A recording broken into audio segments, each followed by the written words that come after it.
నమస్తే అండి. Visakhapatnam steel plant రక్షణ కోసం సడన్ గా కార్మిక సంఘాలన్నీ చర్చలు పెట్టుకోవడం, మీటింగ్లు పెట్టుకోవడం, 19వ తారీఖున వెళ్ళి పవన్ కళ్యాణ్ గారిని కలుద్దామని చెప్పి నిర్ణయించుకోవడం నా దృష్టికి వచ్చింది.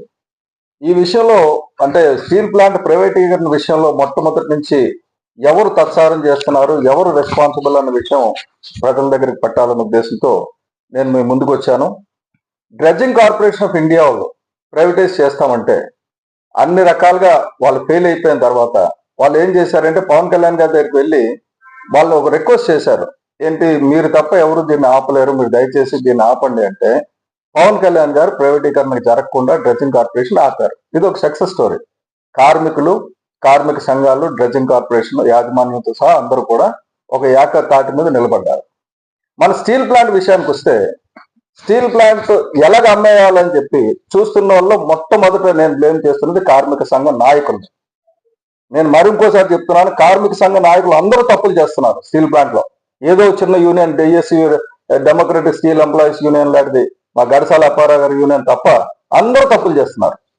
ఎందుకంటే ఎప్పుడైతే ఎవరు లేకుండా అసలు ప్రైవేటీకరణ అవుతుందని తెలియగానే మొట్టమొదట ఢిల్లీ వెళ్ళి ఫిబ్రవరి 2021 పవన్ కళ్యాణ్ గారు వెళ్ళి అమిత్ షా గారిని కలిసి ఇది స్టీల్ ప్లాంట్ సెంటిమెంట్ తో కలిసి కూడి ఉన్నది, దీన్ని ప్రైవేటైజ్ చెయ్యొద్దు అని. గవర్నమెంట్ లో మేము లేము, గవర్నమెంట్ లో జగన్మోహన్ రెడ్డి ఉన్నాడు. జగన్మోహన్ రెడ్డి వెళ్ళ, ఇప్పుడు మాట్లాడుతున్న విజయసాయి రెడ్డి, బొత్స, తత్సాలు ఎవ్వడు వెళ్ళ. పవన్ కళ్యాణ్ గారు పరిగెట్టుకుని వెళ్ళి దీన్ని ప్రైవేటైజ్ చేయకండి, ఇది సెంటిమెంట్ తో కలిసి ఉన్నవి, ఎంతో మంది ప్రాణత్యాగాలు చేసి 32 మంది ప్రాణత్యాగాలు చేసి సంపాదించుకున్నది, మిగతా ఇన్వెస్ట్మెంట్ లాగా డిస్ఇన్వెస్ట్మెంట్ లాగా దీన్ని ట్రీట్ చేయకండి అని రిక్వెస్ట్ చేసి వచ్చారు. ఆ రిక్వెస్ట్ చేసేటప్పటికి స్టీల్ ప్లాంట్ లో ఒక టెంట్ కానీ, ఒక ఉద్యమం కానీ, అంటే నిర్వాసితుల తరపున కానీ, కార్మిక తరపున కానీ ఎవరు మొదలు పెట్టాల. అమ్మో ఒకవేళ ప్రైవేటైజేషన్ ఆగిపోతే పవన్ కళ్యాణ్ గారికి ఎక్కడ క్రెడిట్ వచ్చేస్తుందో అని గబగబా ఆదరాగా సంఘాలన్నీ దుకాణాలు తెరిచి కూర్చున్నాయి. దుకాణాలు, నేను చాలా హార్ష్ పదాలు వాడుతున్నాను, దుకాణాలు తెరిచి కూర్చున్నాయి. కూర్చొని దొంగ ఉద్యమాలు, ఏది సరైన ఉద్యమం కాదు. ఉక్కు నిర్వాసితుల తరపున నిలబడడానికి ఎవరు రాలేదు. ఉక్కు నిర్వాసితులను కూడా మోసం చేశారు అందరు కలిసి. ఉక్కు నిర్వాసితులు కష్టపడుతున్నారు, అప్పటి నుంచి ఈ రోజు వరకు కష్టపడుతున్నారు. వాళ్ళని పక్కకు తోసేసి కార్మిక సంఘాలు దూరిపోయి వీళ్ళే పెద్దల కింద, వీళ్ళే పెద్ద టెంట్ కింద పెట్టుకుని నడిపారు. ఆ తర్వాత ఉద్యమాలకి అందరూ కూడా తప్పుడు ఉద్యమాలు చేసి ఉద్యమం నీరు కారిపోతున్న సమయంలో మళ్ళీ పవన్ కళ్యాణ్ గారు రంగప్రవేశం చేసి అక్టోబర్ 30, 2021 అంటే ఫిబ్రవరి 10వ తారీఖున వెళ్ళారు. మళ్ళీ అక్టోబర్కి వచ్చేసరికి ఈ ఉద్యమాలు, దొంగ ఉద్యమాలు అన్ని సరిగ్గా జరగడం లేదు. కేంద్రంలో వెళ్ళి నిలదీసి ప్రధానమంత్రి గారిని పార్లమెంట్ దగ్గరికి వెళ్ళి కూర్చొని అడగాలి, డిమాండ్ చేయాలి, అఖిలపక్షం వేయాలని చెప్పి పవన్ కళ్యాణ్ గారు ఇక్కడ మీటింగ్ పెట్టి అఖిలపక్షం వేయమంటే అఖిలపక్షం వేయడానికి ఒక్క నాయకుడికి ఇష్టంలా. ముఖ్యంగా జగన్మోహన్ రెడ్డికి, విజయసాయి రెడ్డికి, బొత్సాలకి ఇప్పుడు మాట్లాడుతున్న ఒక్క నాయకుడికి ఇష్టంలా. కాబట్టి ఇక్కడ విశాఖపట్నంలో పాదయాత్రలు చేస్తూ గాలం గడిపాడు ఆ విజయసాయి రెడ్డి.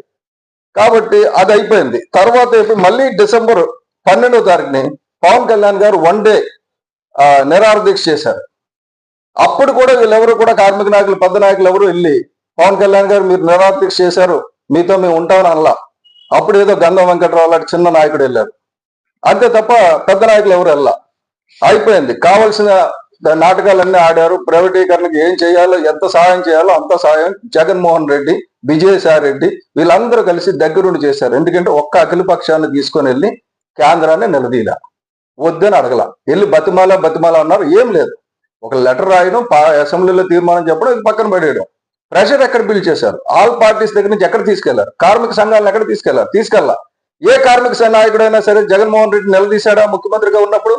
నువ్వు ఎందుకు తీసుకెళ్లదని ఈ రోజు విజయసాయి రెడ్డి చెప్తున్నాడు, నిన్న విజయసాయి రెడ్డి చెప్తాడు, ఇవాళ విజయసాయి రెడ్డి చెప్తాడు పవన్ కళ్యాణ్ మేము ఉన్నంతకాలం ఆపాం. ఏమాపారు? మీరు ఉన్నంతకాలం దాని ప్రాసెస్ అంతా సాగనిచ్చారు లోపాయకారంగా. అలాగే బొత్స చెప్తారు, నన్ను మేము ఆపాం, మీరు ఆపాలని. మీరు ఎందుకు అఖిల పక్షాన్ని తీసుకెళ్లేదు? బొత్స సత్యబాబు గారు కానీ, రాకపోతే గుట్కా నాని కానీ వీళ్ళందరూ కూడా ఎందుకు మీరు అఖిల పక్షాన్ని వేయడమని అడగలేదు? ఆ రోజు ఏం చెప్పారండి, ఈ కిల్లీలు నవలేవాడు, కోడిగుడ్డు మంత్రి వీళ్ళందరూ ఏం చెప్పారండి, పవన్ కళ్యాణ్ గారికి మోడీ గారి అపాయింట్మెంట్ దొరకడం లేదు, మాతో వచ్చి ఫోటో తీసుకుందాం అనుకుంటున్నారు. మోడీ గారు పవన్ కళ్యాణ్ గారికి ఎటువంటి గౌరవం ఇచ్చారో దేశం కాదు ప్రపంచం అంతా చూసింది.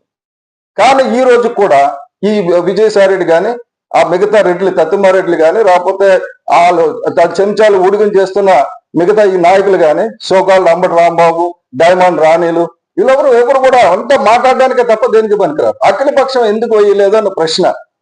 యువ స్టీల్ ప్లాంట్ లో యువ నాయకులందరూ కలిసి పవన్ కళ్యాణ్ గారిని కలుద్దాం అనుకుంటున్నారు. చాలా మంచిది.